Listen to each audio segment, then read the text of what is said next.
வணக்கம். இன்றைய முக்கிய செய்திகள். புதுச்சேரி கிருஷ்ணநகர் கங்கையம்மன் ஆலயத்தில் சுப்பிரமணிய சுவாமி திருக்கல்யாண உற்சவ விழாவில் சட்டமன்ற உறுப்பினர் ஜான்குமார் உட்பட திரளான பக்தர்கள் கலந்து கொண்டு சுவாமி தரிசனம் செய்தனர். புதுச்சேரி கிருஷ்ணநகர் 20வது கிராஸ் பகுதியில் அமைந்துள்ள அருள்மிகு கங்கையம்மன் ஆலயத்தில் ஆடி மாதம் 3ஆம் நாளை முன்னிட்டு அருள்மிகு வள்ளி தெய்வானை சமேத ஸ்ரீ சுப்பிரமணிய சுவாமிக்கு திருக்கல்யாண உற்சவம் பக்தி பரவசத்துடன் நடைபெற்றது. விழாவையொட்டி கிருஷ்ணநகர் செல்வமுத்து விநாயகர் ஆலயத்திலிருந்து வரிசை தட்டுகள் ஊர்வலமாக கொண்டு வரப்பட்டு கங்கையம்மன் ஆலயத்தை அடைந்தன. தொடர்ந்து வேத மந்திரங்கள் முழங்க யாக பூஜைகள் நடத்தப்பட்டு வள்ளி தெய்வானை சமேத ஸ்ரீ சுப்பிரமணிய சுவாமியின் திருக்கல்யாண வைபவம் சிறப்பாக நடைபெற்றது. இந்த ஆன்மீக நிகழ்வில் முன்னாள் அமைச்சரும் முதலியப்பேட்டை தொகுதியின் சட்டமன்ற உறுப்பினருமான ஜான்குமார் கலந்து கொண்டு சுவாமி தரிசனம் செய்தார். விழாவில் திரளான பக்தர்கள் பங்கேற்று சுவாமி தரிசனம் செய்தனர். அவர்களுக்கு அறுசுவை அன்னதானமும் மகளிருக்கு பிரசாதமும் வழங்கப்பட்டது. இந்த விழாவிற்கான ஏற்பாடுகளை ஊர் பெரியவர்கள் மற்றும் விழா குழுவினர் சிறப்பாக செய்திருந்தனர். பேட்மிண்டன் வீராங்கனை சிந்துவிற்கு முதல்வர் ரங்கசாமி வாழ்த்து தெரிவித்துள்ளார். இது தொடர்பாக அவர் வெளியிட்டுள்ள வாழ்த்து செய்திகள்: ஜப்பான் ஓபன் 2026 பேட்மிண்டன் தொடரின் மகளிர் ஒற்றையர் பிரிவில் சிந்து சாம்பியன் பட்டத்தை வென்றுள்ளார். இப்பட்டத்தை வென்ற முதல் இந்தியர் என்ற சாதனை படைத்த வீராங்கனை சிந்துவிற்கு வாழ்த்துக்கள். கடின உழைப்பு, விடாமுயற்சி மற்றும் தன்னம்பிக்கை ஆகியவற்றின் மூலமாக உலக அரங்கில் இந்தியாவின் புகழை மீண்டும் உயர்த்தியுள்ள சிந்துவின் சாதனை இளம் வீரர்களுக்கு மிகப்பெரிய உத்வேகமாக அமையும். எதிர்காலத்திலும் இதுபோன்ற வெற்றிகளை பெற்று நாட்டிற்கு பெருமை பெற்றுத்தர வாழ்த்துக்கள் என்று குறிப்பிடப்பட்டுள்ளது. அமைச்சர்களுக்கு இலாக்கா ஒதுக்க கோரி அனைத்திந்திய இளைஞர் பெருமன்றம் சார்பில் கண்டன ஆர்ப்பாட்டம் நடைபெற்றது. அமைச்சர்களுக்கு உடனடியாக இலாக்காக்களை ஒதுக்கி மக்கள் நலத்திட்டங்களை விரைந்து செயல்படுத்த வேண்டும் என்று வலியுறுத்தி அனைத்திந்திய இளைஞர் பெருமன்றம் புதுச்சேரி மாநில குழு சார்பில் சட்டமன்ற வளாகம் அருகே ஆர்ப்பாட்டம் நடைபெற்றது. ஆட்சி அமைந்து 2 மாதங்களுக்கு மேலாகியும் அமைச்சர்களுக்கு இலாக்காக்கள் ஒதுக்கப்படாததால் அரசு நிர்வாகமும் மக்கள் நலத்திட்டங்களும் பாதிக்கப்பட்டுள்ளதாக ஆர்ப்பாட்டத்தில் வலியுறுத்தப்பட்டது. ஆர்ப்பாட்டத்திற்கு மாநில தலைவர் முருகன் தலைமை தாங்கினார். மாநில செயலாளர் எழிலன் நோக்க உரையாற்றினார். இந்திய கம்யூனிஸ்ட் கட்சியின் மாநில செயலாளர் சலீம், மாநில நிர்வாக குழு உறுப்பினர் அந்தோணி உள்ளிட்டோர் கண்டன உரையாற்றினர். இதில் ஏஐஒய்எஃப் மற்றும் ஏஐஎஸ்எஃப் நிர்வாகிகள், உறுப்பினர்கள் பலரும் கலந்து கொண்டனர். புதுச்சேரி பாகூரில் வன்னியர் சங்க 48வது தொடக்க விழா சிறப்பாக கொண்டாடப்பட்டது. புதுச்சேரி மாநிலம் பாகூரில் மாநில வன்னியர் சங்கத்தின் 48வது தொடக்க விழா மாநில செயலாளர் ஹரி ஏற்பாட்டில் நடைபெற்றது. கள்ளிப்பட்டி ஆறுமுகம் தலைமை தாங்கினார். பாமக மாநில இளைஞரணி செயலாளர் பிரதீப்குமார், மாநில இளைஞரணி தலைவர் மணிரத்னம், சிறப்பு விருந்தினர் கலைவாணன் உள்ளிட்ட மாநில தொகுதி மற்றும் கிளை நிர்வாகிகள், முன்னாள் தலைவர் பகண்டை மணி, சமூக சத்தியானந்தம் உள்ளிட்ட திரளானோர் கலந்து கொண்டு விழாவினில் சிறப்பித்தனர். ராஜீவ்காந்தி பஞ்சாயத்து ராஜ் சங்கத்தின் மேற்கு மாவட்ட தலைவராக ரஞ்சித் நியமனம் செய்யப்பட்டுள்ளார். புதுச்சேரி பிரதேச காங்கிரஸ் கமிட்டியின் ராஜீவ்காந்தி பஞ்சாயத்து ராஜ் சங்கத்தின் மேற்கு மாவட்ட தலைவராக திருபுவனை பெரியபட் பகுதியை சார்ந்த ரஞ்சித் நியமிக்கப்பட்டுள்ளார். இதற்கான நியமன ஆணையை மாநில தலைவர் அமுதரசன் வழங்கி வாழ்த்து தெரிவித்தார்.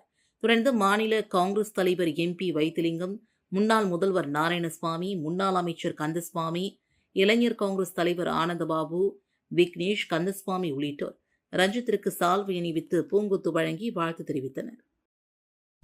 அரசூர் குளத்தமேடு ஸ்ரீ புற்றுமாரியம்மன் ஆலயத்தில் நடந்த ஊஞ்சல் உற்சவ விழாவில் திரளான பக்தர்கள் கலந்து கொண்டு சுவாமி தரிசனம் செய்தனர். புதுச்சேரி மாநிலம் வில்லியனூர் கொம்யூனுக்குட்பட்ட அரசூர் குளத்தமேடு அருள்மிகு ஸ்ரீ புற்றுமாரியம்மன் ஆலயத்தில் 21ஆம் ஆண்டு திருவிழாவையொட்டி நடைபெற்ற ஊஞ்சல் உற்சவம் பக்தி பரவசத்துடன் நடைபெற்றது.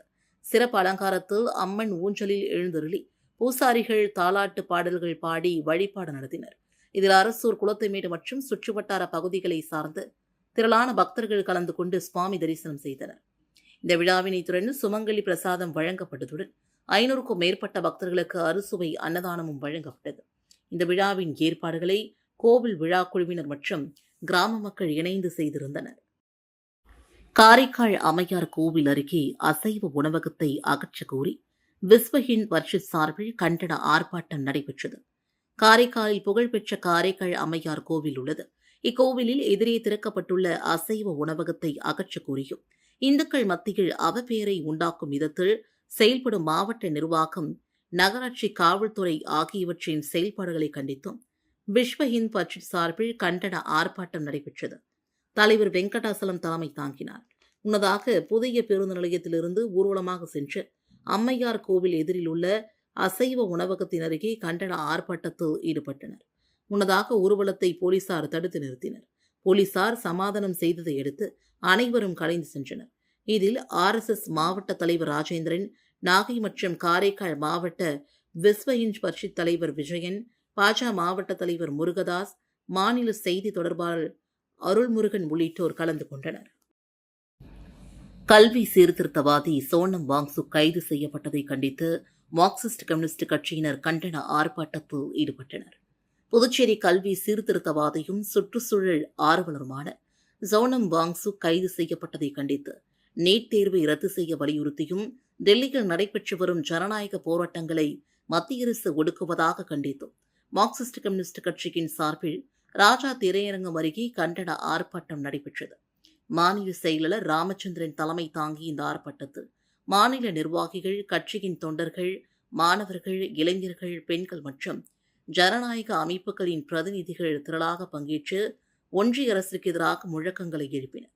நீட் தேர்வை ரத்து செய்ய வேண்டும், கல்வியில் சமத்துவத்தை உறுதி செய்ய வேண்டும், அரசு பள்ளி மாணவர்களின் மருத்துவ கல்வி வாய்ப்புகளை பாதுகாக்க வேண்டும், மாநிலங்களின் கல்வி உரிமைகள் ஒன்றிய அரசு தலையிடக்கூடாது என்பன உள்ளிட்ட கோரிக்கைகளை வலியுறுத்தி பதாதைகள் ஏந்தி ஆர்ப்பாட்டத்தில் ஈடுபட்டனர்.